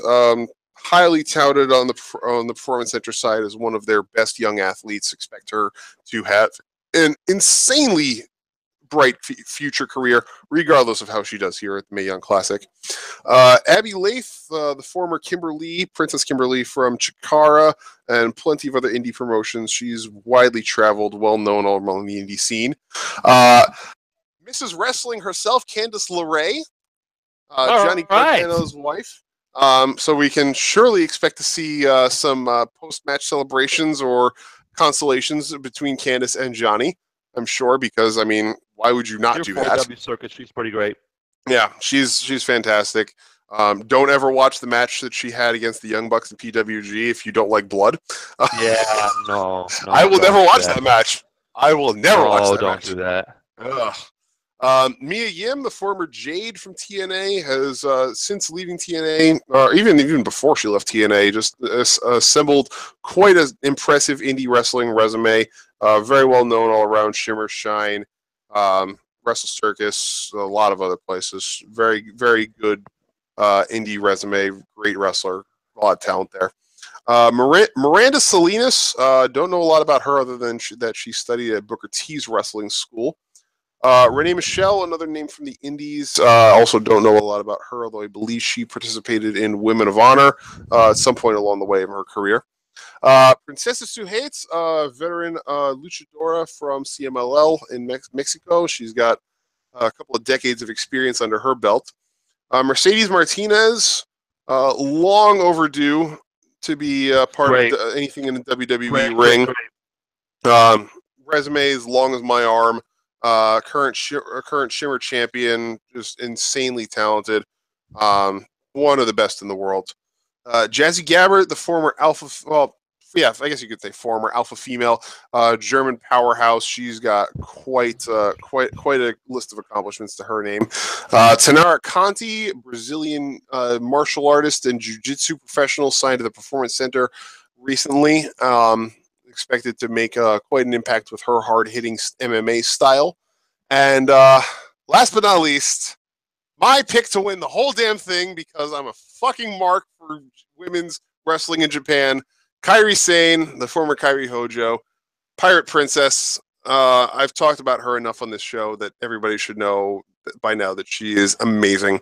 And if you don't like her, as soon as you see her drop an elbow on somebody, you will love her. If you don't like Kairi Sane, we can't be friends. I decided. Yeah, essentially, yeah. I decided we can't be friends. If you don't like Kairi Sane, then just I don't want to tell you to stop listening to the show because we need all the listeners we can get, but get better taste, I guess. Yeah, stop listening to the show. No, we're just fine. We love all you guys. We love you all. Thank you all for being here. Thank you for everybody who's participating in the live thread that we have really totally been ignoring today because we have so much to cover. I know. We're sorry, people. We love you all. We're trying. And we promise next week we'll have more banter and interactions because we love doing that with you guys. A lot of people coming into the thread tonight who haven't been in before. Like we said before, Dance Owens Dance is in here. Mr. Dr. Senju, nice to see you as well. Sal, Don Sal is in here, of course. It's 99 Moggle. Matt DSM, I saw him in here earlier as well. The whole crew. The whole crew is here. We love you guys. Thank you all for being here. Do the plugs. Get out of here. Yeah. Yeah. Mr. Dr. Senju, pointing out the thing that I know you will never be able to unsee again. Somebody pointed out on Twitter, Tanara Conti is basically the long-lost love child of Renee Young and Natalia. She looks like the two of them if you did one of those mashups of what would your kids look like. It's scary, but it works. It works. That's gonna do it for us. Don't forget to always check out all the rest of the podcasting content on CageSideTees.com, your one-stop shop for wrestling news and banter. God, I've talked so much tonight that I know, me too. My head hurts. I love all you guys, but my head hurts. Yeah. We packed in 3 hours of show in a 2-hour bag. NYC does not suck, Matt DSM. You shut up now. Matt DSM. How many times have I started that damn pizza war in the daily? You go to hell. Go to hell and you die. I love pushing your buttons. I can't go to hell and you die.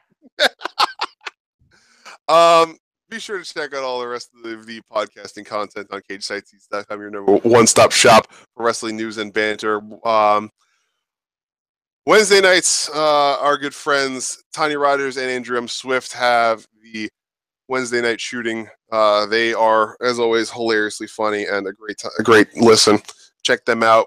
Thursdays we have Ruda Radio with Nick Bond and Mark Normandin.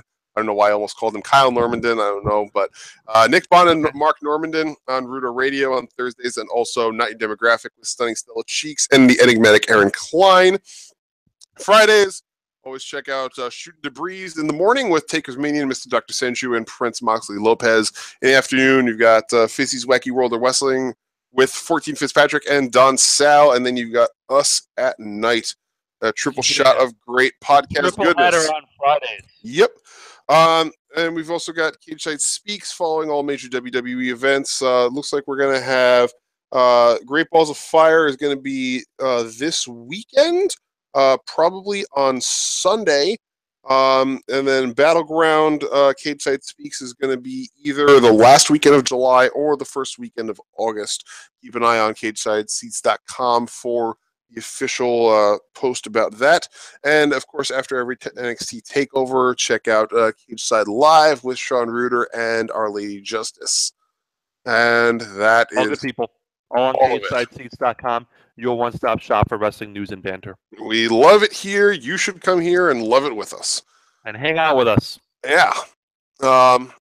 And thank you, of course, to Reverend Kane, of course, for all of his excellent work on providing all the information about indie wrestling, without which we probably would not be able to provide nearly as much insight as we do on this show. So we wouldn't. Special shout out to Rev Kane for that. He does insanely good work. Great yeoman's work. Even. Yeoman's work, yes. So that's going to do it for us. Next week we're going to have ourselves a Battleground preview. The recap, your live recap of AAW United We Stand 2017. Can't wait. I'll be there tomorrow. And the first week of G1 results is going to be next week as well. Starts Monday, 2 Eastern, 2 a.m. Eastern, if you want to get up early. Yeah, we're going to have G1 results every week until the tournament is over, so just get used to regular New Japan content. And you should enjoy regular New Japan content because it's the G1. It's the best wrestling on the planet. It is. And that's going to do it for us. Take us out. That's it. I've talked enough. That's it. Thanks. That's it. That's Chris. I'm George. You're listening to Two Guys, One Sport on CageSideSeats.com. Thanks again for everyone. Enjoy the rest of your weekend. We will talk to you next week. Don't work yourselves into a shoot, and have a good night. Good night, everybody. Thanks again.